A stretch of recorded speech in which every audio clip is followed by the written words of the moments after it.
Hello, say hi to a happy day and enjoy listening while I read to you a story, a special song.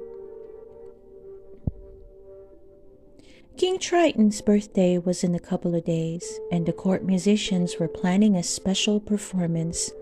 Sebastian wanted the concert to be spectacular, but they still had a lot of work to do. The crab raised his baton, and the musicians began to play. Beautiful music filled the sea until. Not again, Coral, cried Sebastian. The best way to play the cymbals is to hold on to them. So sorry, the young mermaid replied, her cheeks red with embarrassment. The rehearsal went from bad to worse. Coral kept missing her cues. She dropped her cymbal a second time. Then she tripped and landed on top of the kettle drum.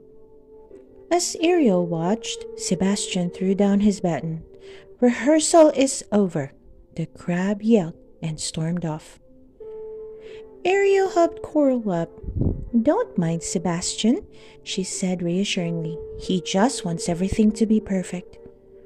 Coral bit her lip. I might as well quit the orchestra, she said sadly. I'll never be able to get this song right, let alone perfect. Don't worry about it, Ariel said. The only thing I'm perfect at is making Sebastian mad. You should have seen his face the last time I went to the surface. His eyes bulged right out of his head. You've been to the surface? Coral asked amazed. Her face lit up with excitement. Wow, you must be the bravest mermaid ever. Ariel laughed. I don't know about brave, she said. It's just something I like to do. I have a special place where I keep my collection of treasures. Would you like to see it? Oh, I'd love to, Coral exclaimed. The two mermaids swam to Ariel's grotto. Make yourself at home, Ariel said to Coral when they arrived. Flounder the fish was there. He waved a fin at them. Coral swam around the cavern, examining jewelry and shiny trinkets. Where did you find all of these?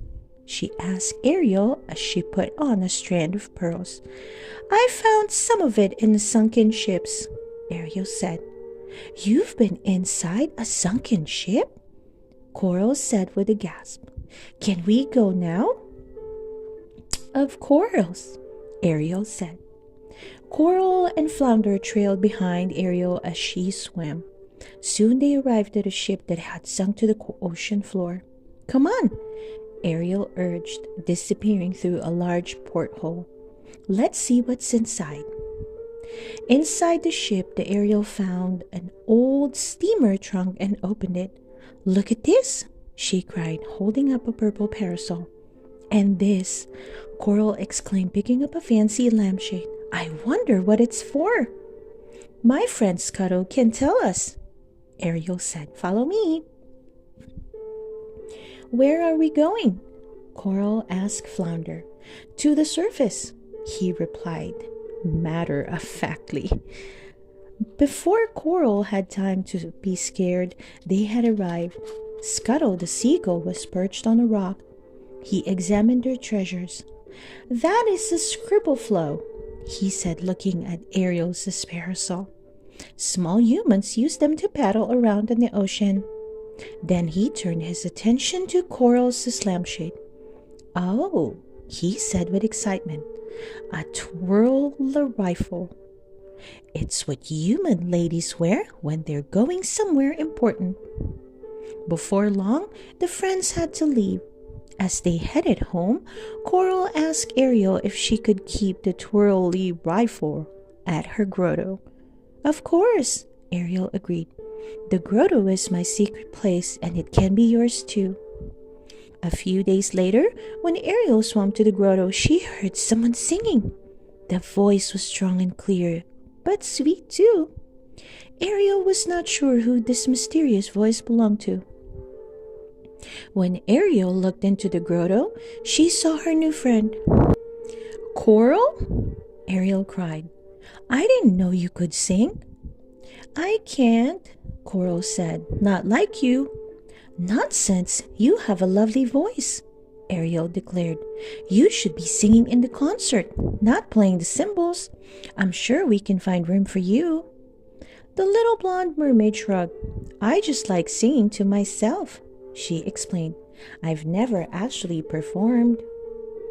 The next day at rehearsal, Sebastian made Ariel and the orchestra practice over and over again, but something always seemed to go wrong.